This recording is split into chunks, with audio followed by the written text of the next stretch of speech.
Welcome to SVG-TV News and Sports for Tuesday, October 3rd, 2023. I'm Rochelle Batiste with the details.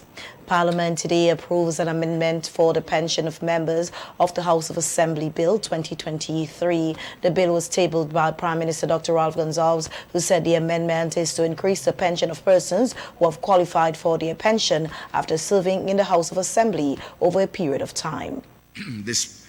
Despite subsection 1 of subsection 4, if the pension payable to a person under subsection 1 on a monthly basis is less than the sum of $2,000 per month, the pension shall be increased by an amount necessary to bring it to the sum of $2,000 per month. A very simple amendment. It doesn't change any eligibility criteria or any of that. It just puts a floor in. And because it is it is equitable if the Parliament has decided that we should give persons who serve less than 9 years, 2,000, and there are two such persons currently who are not eligible on the 9-year period, the 9-year provision. It is only fair that someone who has served for 9 years or more should have a base of not less than what the Parliament had already approved for persons who had in fact not met the 9-year requirement. This is what this is about. In contributing to the debate on the bill, Opposition Member of Parliament for Central Kingston, Sinclair Leacock, said it highlights the disparity between members of the government and the opposition, as well as the low salaries of parliamentarians. Madam Speaker, the Prime Minister, in citing the law about who gets 1/3, who gets 1/4, who gets 50%, according to their graduation, 9 years, 15 years, 15 years plus. If you look at this arithmetic, at least for those of us on this side of the House, even if we surpassed 15 years of service, 50% of the basic salary will not take us to $2,000 pension. That's a clear, unadulterated fact. I'm not here making a case for myself or colleagues or any of us, but the fact of the matter is that even if we went beyond 15 years of service and you give us half of what we earned, we will not be able to live on that pension. We may. And the problems are different for both sides of the House, and for different reasons. It does not arise for members on that side of the House because the ministerial salaries, because of course elections has consequences. Elections have consequences, but for ministerial salaries, 50% will take you beyond that 2,000 threshold, but not on the opposition side. Over and beyond that is the dynamics of politics. There's pension and there's consideration. So you may not even need a pension. A contract, for example, may be sufficient, and you could ignore the pension. Contract may be 4 times the pension. Or you may end up on a statutory board, and that too may be 4 or 5 times your pension. So there's inequity and inequality, depends on how the ship rolls. So this question is not dismissive as simple as the Prime Minister is now walking it through very carefully for those who will come, because they're very long gone on this matter. The fundamental problem is that the salaries of parliamentarians are too low. Minister of Finance, Economic Planning and Information Technology, Camilla Gonsalves, has hailed the collaboration on the CCTV infrastructure expansion program between the governments of SVG and the Republic of China on Taiwan. Upon completion of the program, some 360 CCTVs will be installed across St. Vincent and the Grenadines to help with crime fighting and enhance the capacity of the Royal St. Vincent and the Grenadines Police Force to investigate crimes and prosecute criminals. Addressing the launch of the second phase of the Enhancing Public Safety with the Intelligence Video Analytics Project last Friday, Minister Gonzalez said he is pleased with the progress made with the program thus far. Back 2 or 3 years ago, and ACP Benjamin would know about this, when there was a crime or when there was a criminal hotspot in St. Vincent and the Grenadines, the way that we applied technology to that problem was to say, let's put a street light on that corner. That's how we applied technology in the fight against crime. We would say, such and such a corner has a problem. Call Vinlec, let's put up a street light. That was our technology on the front lines in terms of crime. Obviously, we had other things that we did, but I'm talking about what we would do at the site of the challenge. Now, we're able to say, let us get a high-resolution camera with low lux that can see in the dark and send a live stream of information directly to a control center in Kittels that can be archived and pulled back up in the investigation of crime. That is a quantum leap ahead of where we were just a couple of years ago. And it's important to recognize the leap that we have taken with the support of our friends in Taiwan. Minister Gonzalez said of the cameras that have already been installed, they have seen excellent results, noting that he has been informed that there has been close to 500 requests to the police for information from these cameras relating to a host of crimes. Related to theft, property damage, robbery, accidents, escapes, I believe there was an escape, and even murder.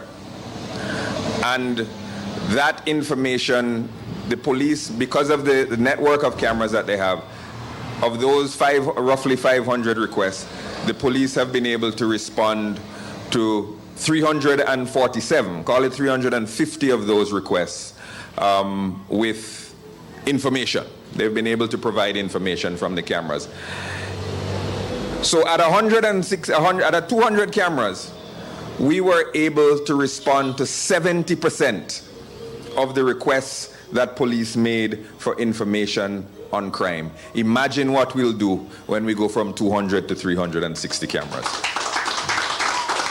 And I'm told by people who know these things that these cameras are of a higher resolution, they have better low light visibility, and they will have the capacity to implement number plate recognition information, which means that as good as the previous cameras were, these cameras are even better.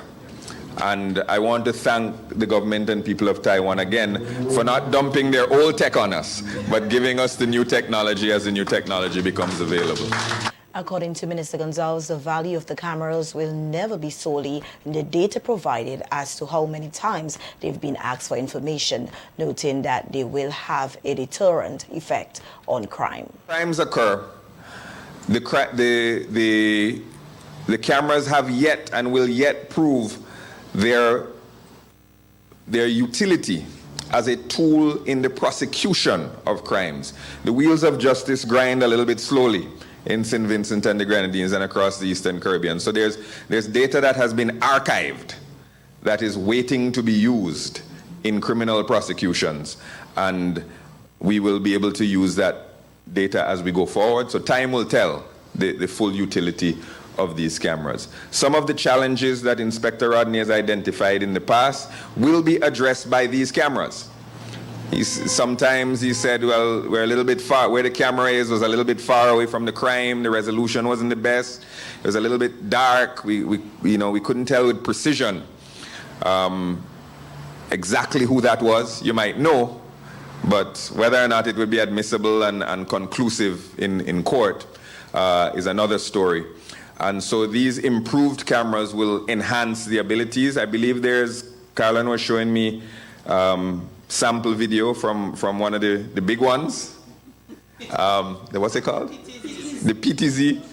It's down at Arnesvale, and the man is looking, it's like watching HDTV. It's really, really top quality, and I'm happy for that. Additionally, the police force will have the benefit of 30 body cams. And everywhere you go in the developed world, you hear about the importance of body cams in fighting crime, in investigating crime, sometimes the importance of body cams in resolving citizen complaints, because very often citizens make claims against the police. Sometimes those claims are accurate, and sometimes those claims are fanciful. But in either case, the presence of the body cam will help to resolve that in the interest of the citizen and in the interest of the proper prosecution of law and order in St. Vincent and the Grenadines. So the project is being spearheaded by the Information Technology Services Division, the ITSD. The second phase of the project will see the addition of 30 body cameras for the police and 160 cameras distributed at 29 locations across St. Vincent and the Grenadines. The Glenside Recreation Center, located in the Mariquar Valley, was officially opened on Monday, October 2nd, 2023. The center is one of 4 quick impacts projects between St. Vincent and the Grenadines and India. All 4 projects were handed over at Monday's ceremony at the newly constructed Glenside Recreation Center in Mariquar. On September 13, 2019, the Quick Impact Project Agreement was signed between the Government of India and the Government of St. Vincent and the Grenadines for the Indian grant assistance for implementation of quick impact projects.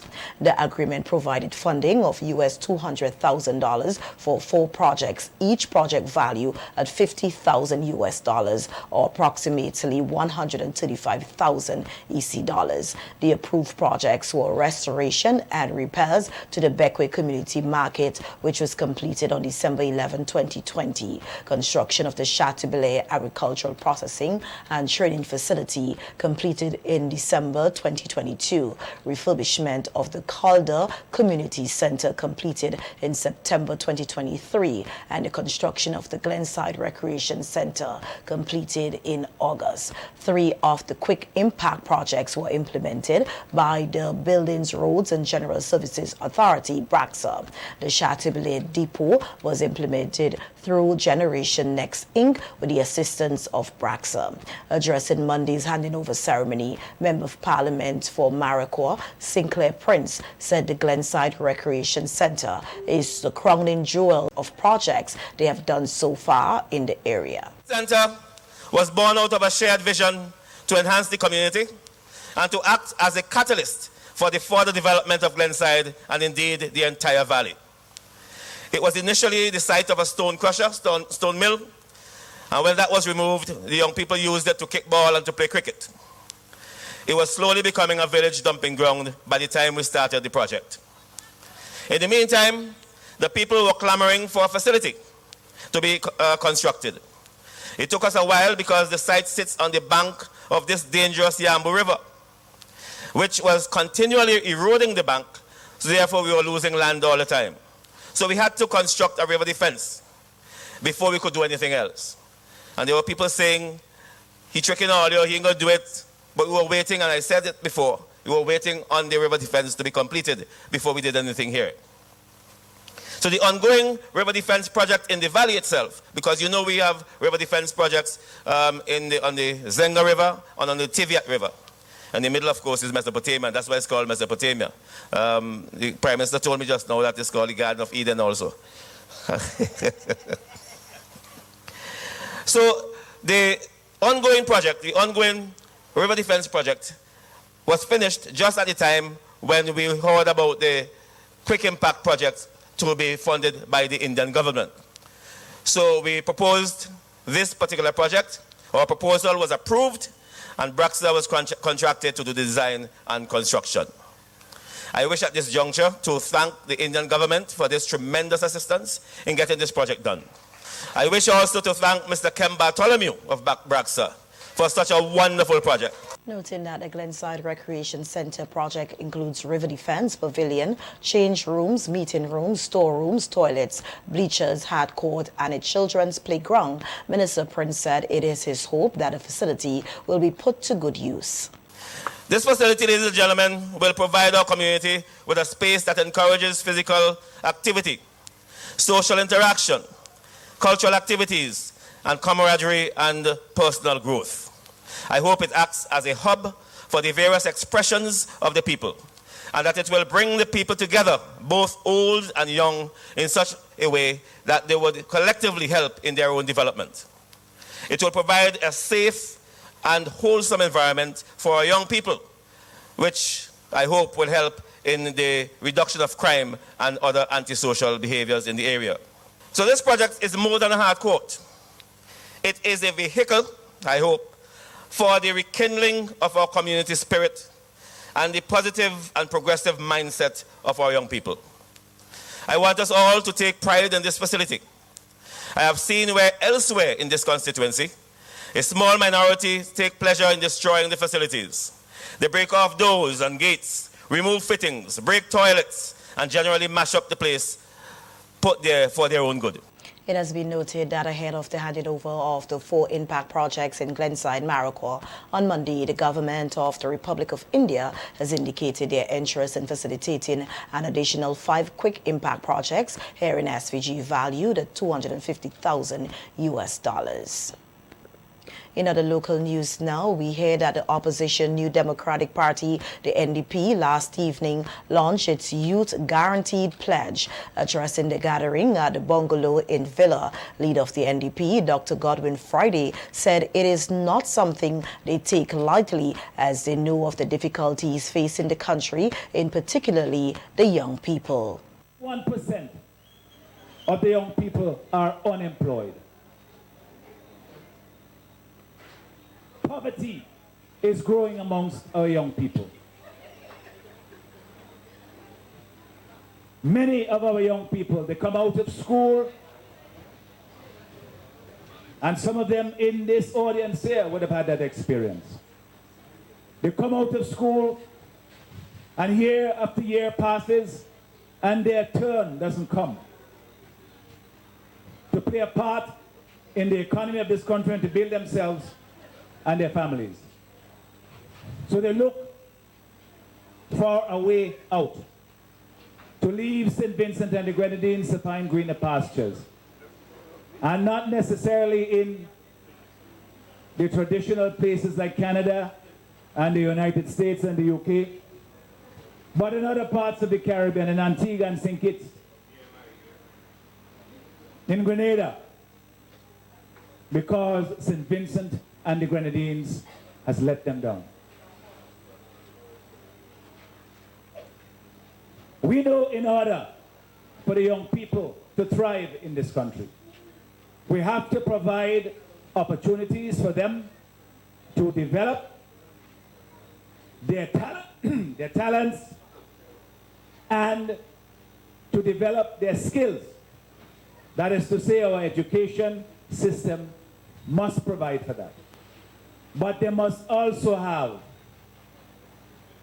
an opportunity to contribute to the development of St. Vincent and the Grenadines and to feel valued as citizens of this country. Not as somebody who's scratching at the door trying to get in. They are already in. But they do not have the opportunity. Dr. Friday posited that young people in the country have been left to fend for themselves and opportunities must be created for them to strive. Dog world out there. And if you can't make it 2 years, 3 years out of college and you can't find work, well, that is your problem. That's not the government's problem. That is the approach that you have now. And it's very sad because when I go around the country, that is what is the most painful stories I hear, not just from mothers and fathers, but from grandparents who look at their youngsters, bright-eyed, remember them in kindergarten and secondary school, and all the way through C2 Cape. And then our country says to them, The rest is up to you. We know that in order to provide opportunities for young people, we have to rebuild the economy of St. Vincent and the Grenadines. This is why we are very serious about our plan, and we have 4 pillars that we have identified, just to simplify it so that people can understand where our focus will be. One is that agriculture must be a part of the economy of St. Vincent and the Grenadines. It will not be in the same way of your parents and grandparents, because we have to move with the technology and the times. But this country cannot succeed without its agricultural backbone. There are those who feel that is a thing of the past, and we must move on to the brave new world in the future. But if you can't feed yourself, you are in a sorry state. If we have lands that are fertile and rich and farmers who are diligent and ready to go to work, but they simply don't have a system in place to make them succeed, to help them to succeed anymore, then we are losing one of our greatest resources in this country. We don't have oil, we don't have gold, we don't have bauxite, we don't have any of those things. What we have is the talent and intelligence of our people, their willingness to work, and we have the rich soil in the land. Pointing to the blue economy, the NDP leader said this is a second pillar of their plans of building an economy that provides a future for the young people. And when we say blue economy, that's a sexy new term, but what it means ultimately, it's to build a fishing industry that we have so much potential for in this country, but is undeveloped. A friend of mine told me earlier today, and I ain't gonna call his name, but he's right here in the audience. He said he's gonna build me a big, strong blue economy in St. Vincent and the Grenadines under a new Democratic Party government. And others are waiting for the opportunity because the potential is there. And when we talk about the blue economy, it's not just fishing, it's shipping industry. It's boat building and repairs, and you will hear me talk a little bit about that.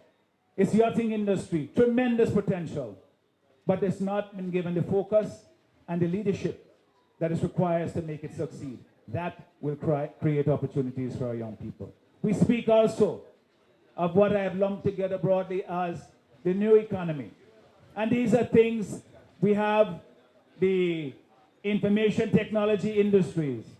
And you will see something here tonight where we talk about that. Because we're not just talking without delivering on those promises. We also have the handicraft industry that we have looked down upon here as though it's just some sort of amusement or pastime, when in fact it is 100% usually value added here in St. Vincent and the Grenadines, using skills and talents of our people, and has a tremendous value that has not yet been fully exploited.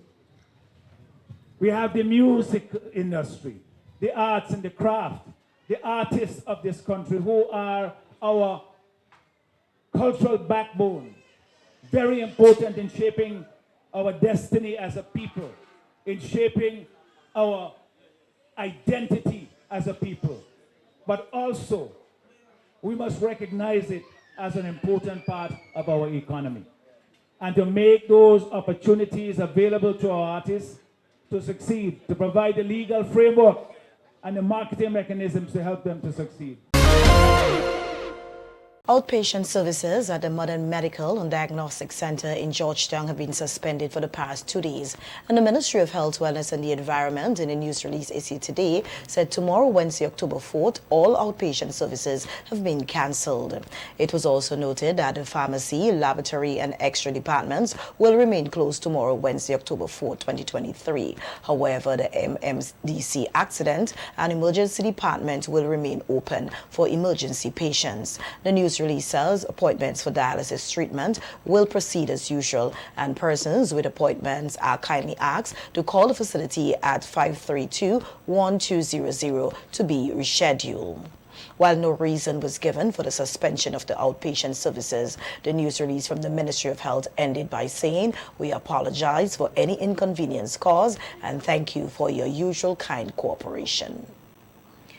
The National Science, Technology and Innovation Policy for St. Vincent and the Grenadines is currently being developed, and Minister of Education Curtis King says the target is to arrive at a draft policy document by the end of December this year. Minister King, who was addressing a workshop today on the development of the national draft policy, said it is his hope that the policy will help with some of the development challenges facing the country.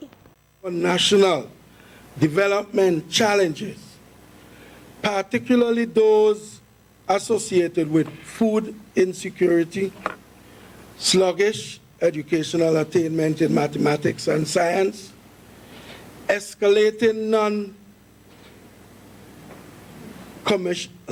non-communicable diseases, the vagaries of climate change, and the sustainable development of the productive sectors of the economy have given sharper focus on the need to employ science, technology, and innovation in a more structured and strategic manner to address these challenges. Minister King noted that a science and technology and innovation needs assessment exercise was conducted between July and August this year. And over the next several days, participants will be engaged in an important component during the capacity building workshop. For the next 3 days, we will be engaged in yet the next important component of this process, this capacity building workshop. And this workshop involves, in many respects, the key stakeholders who will be critical to the formulation of the draft STI policy for St. Vincent and the Grenadines. I wish to express at this stage my deepest appreciation for the technical support extended to us in this very important exercise by the United Nations Economic Commission for Latin America and the Caribbean, through its headquarters in Chile and sub-regional headquarters in Trinidad and Tobago. I want to inform you that your guidance and the ground support you have extended thus far have been very valuable and effective to this process. Minister King noted that there are several initiatives in the public and private sector designed to bring about a greater employment of science and technology innovation as a tool for the development and transformation of St. Vincent and the Grenadines. Into what we have said all the time, a modern post-colonial economy and society. In the budget presentation of the Finance Minister in 2023,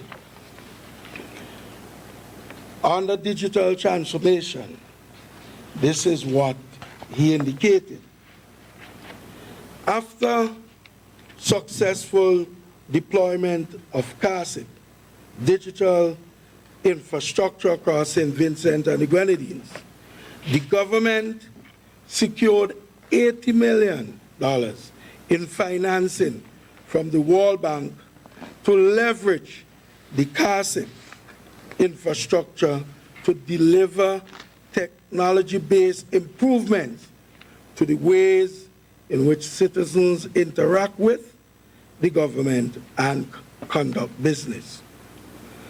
Under the digital transformation project, we will revolutionize land titling and registration in St. Vincent and the Grenadines, modernize interactions with the Customs and Inland Revenue Department, create a multi-purpose identification card and unique ID number for all citizens, and create one-stop shop digital portals where people can apply for and renew birth certificates, driver's license, and passport. The development of a national draft science, technology and innovation policy for St. Vincent and the Grenadines is being undertaken by the government of SVG in collaboration with the Economic Commission for Latin America and the Caribbean. In other local news now, we hear that Nyla Jack, the top female performer, and O'Neill Sprott, the top male performer for St. Vincent and the Grenadines in the Caribbean Secondary Examination Certificate CSEC 2023 are happy with their results, noting that the waiting period was quite stressful, not knowing how they performed. Jack and Sprott were guests on NBC's Talk Your Talk program today, discussing their academic journey and transition to college. Anxiety leading up to the results, but I'm relieved now that they're out. So, yeah. Because I thought that if I stayed up late at night thinking about how I performed and all these expectations I put on myself, that I might end up and disappoint myself even though I perform well. For a long time, I was very conflicted on career path, really, but recently, since I've gone out to college, I've been more settled on computer science and that field, software engineering, anything like that. Right now, I'm interested in the field of medicine, specifically radiology. Awesome. Yeah. Right. Noted that at the tertiary level, there's a lot of work that students have to do on their own, and they must be able to balance their time. Because out there, some lecturers even tell you that 90% of the work is the work that you put in when you go home. Not usually what happens is they come in and they give a little lesson, but if you don't understand, it's up to you mostly to get yourself on track. Otherwise, you'll fall behind. And if you fall behind out there, it's difficult to bounce back. You're going from secondary school, a straight 9 to 3 schedule, classes every hour, and now you have breaks in between, so it's up to you to use your time wisely and not skylark and try to do your work. In regards to their next step, the top female and male CSEC performers for SVG this year are looking forward to university to further their studies. Plan is to do well enough so that I can earn an island scholarship and then hopefully study abroad. But I'm not really looking forward to the stress of Cape because I just got over the stress of CSEC. So yeah. I have essentially the same plan really. Just work hard for that island scholarship because it saves so much money that rather than taking on student loans and having to pay those off for years even after you're done studying. So I plan to just try and keep my head down and get through Cape as well as possible and study abroad.